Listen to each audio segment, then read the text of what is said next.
Good morning. So I just got to the orientation at school and it's already 7:42 and I left my house at 7:05.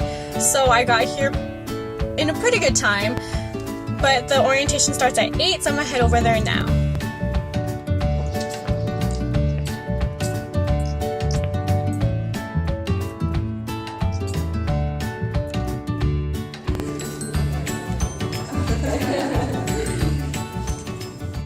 So it's 1 o'clock and the orientation just ended. I couldn't really vlog a lot during the actual orientation because it was just a lot of sitting down and people lecturing, a lot of information. But I did get this folder with all the information that they went over today during the orientation. So I'll give you guys an update once I get back to the house.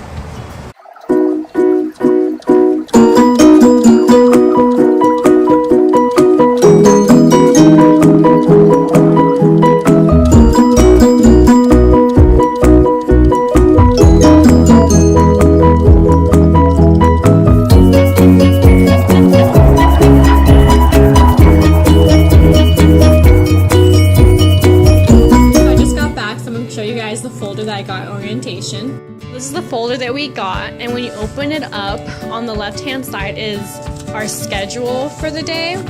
So we started with the registration, and then we took a photo for our IDs, and then they gave us breakfast.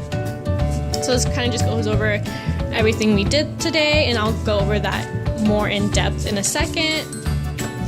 And then under that was this flyer, and it basically just shows like the important dates for the next year. So important, the job fair, the mock interview, basically all the important events we have to go to that are mandatory for us to attend. And then in the other sleeve of the folder, we have, they gave us a lanyard, and this is going to be for our badge, which they'll give us within the next month.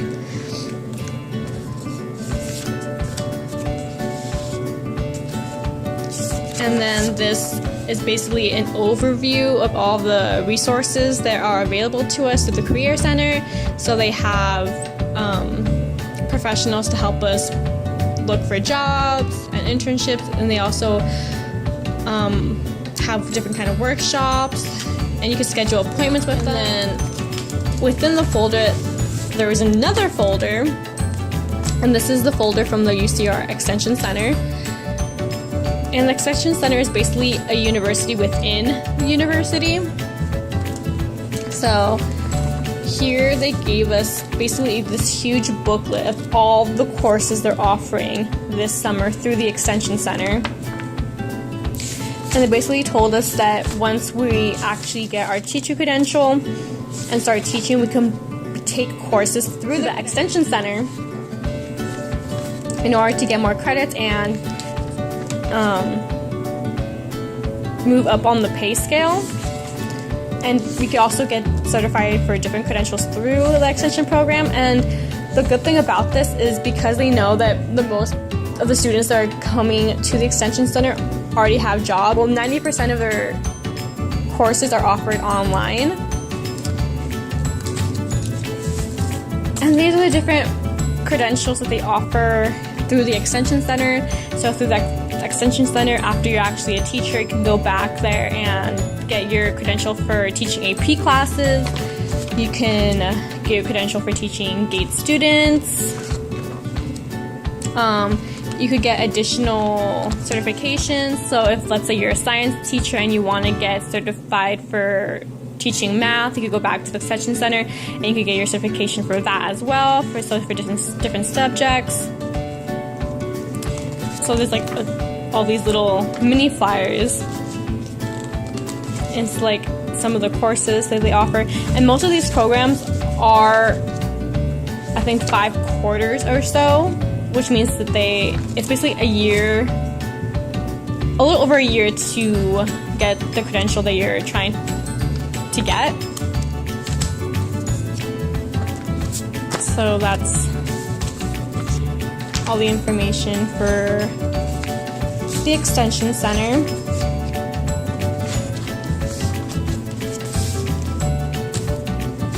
So going back to the schedule, as you can see, I took lots of notes because they didn't really provide us with like scratch paper to take notes, so I kind of was just writing on the back of the schedule.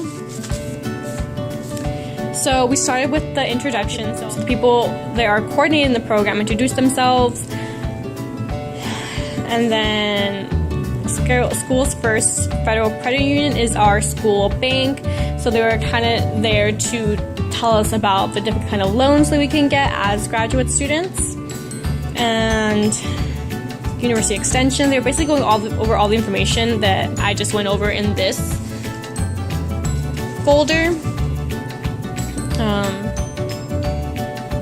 Information technology, this is basically the person who's in charge of all the technology aspects of graduate school. So as a graduate student, we have access to certain labs and lounges that other students do not have access to. So those are people that are in charge of making sure that everything is working in those lounges and labs, and making sure that everybody who needs access to those rooms gets access. So the information here is just contact information and the labs that I have access to as a graduate student. And then the library services. So UCR has a whole section dedicated to education books and education supplies. So even as an undergraduate student and graduate student, you have access to all these materials.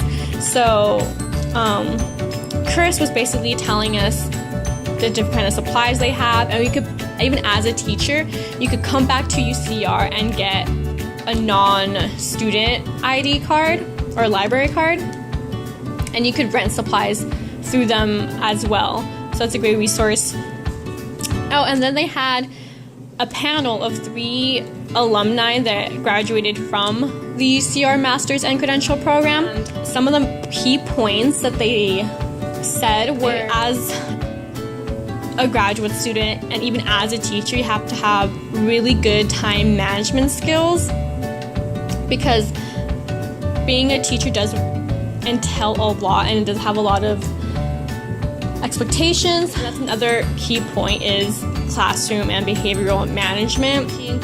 Basically, each class you have is going to be different than the next.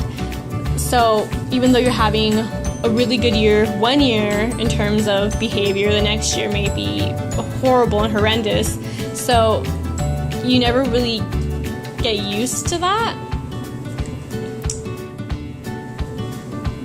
And they also stress the need of having to separate your career from your personal life, because as a teacher, there's this stereotype that you're like a goody two-shoes, and sometimes you may feel like you have to hide a part of yourself that may not live up to that expectation.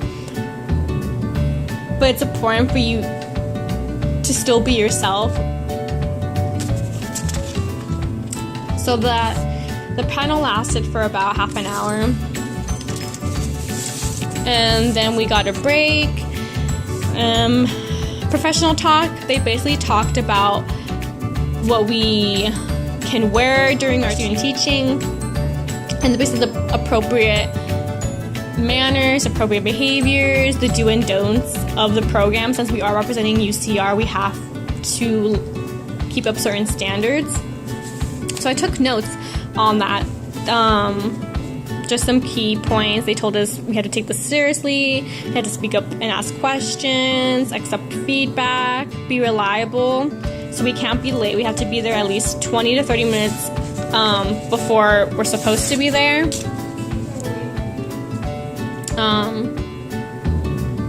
We have to be flexible, and we have to ask our supervisors basically for anything. If anything we're uncertain about, we have to ask our supervisors.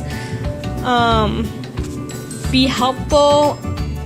Our DCT is basically our mentor, the person we're going to be paired with for our student teaching. And they told us that we have to help them in any way that we can, because they're taking time out of their lives to help us, and they're not getting paid extra for it. So we have to help as much as we can in order to show our gratitude. Some don'ts they told us about is don't gossip, don't use inappropriate language while we're there, and to dress appropriately. So they told us we can't wear shorts. They told us our shirts have to be a certain length. Things like that. Some information about the Career Center that I already mentioned. They have appointments that are for 30 minutes, and they also have drop-in hours from 10 to 3. And these are basically 10-minute sessions. We could just drop in, and if you have a quick question, they can just answer it for you, so you don't have to make an appointment. They have mock interviews as well that are 1 hour long. They want to work some scholarships. So we see our Career Center services. And then we had another break. And then that's when we had the information session for the scholarships and the registration. So for registering for UCR, you only have to register yourself for classes during summer. And for fall, winter, and spring, your advisor registers the classes for you.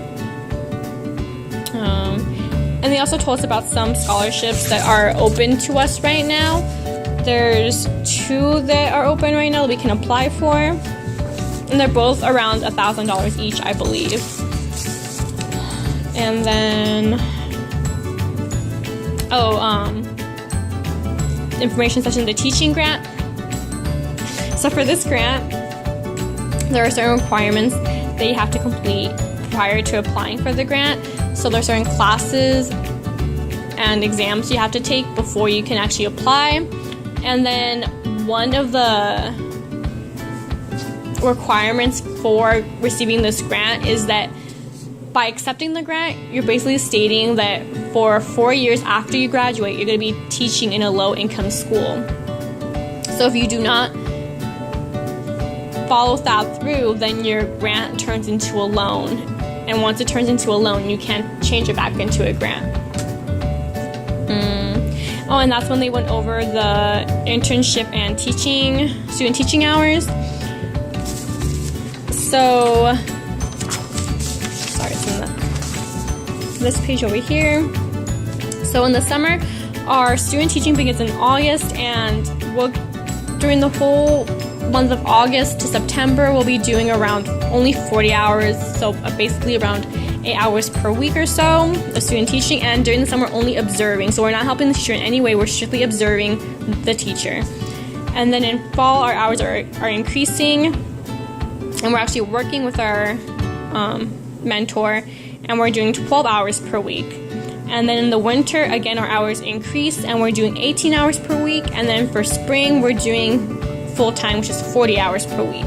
So this is for a multiple subject credential. I was also informed that for a special education credential, your 40 hours per week begins in fall. So starting fall, if you're pursuing a special education credential at UCR, you'll be doing full-time for those 3 quarters.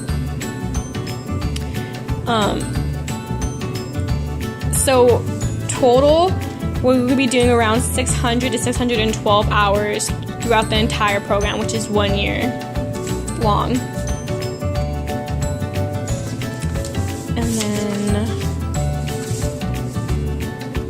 that's basically it. After that, we just got more food. We were able to talk to the advisors, the supervisors, some of the professors in the program, and then we were allowed to leave.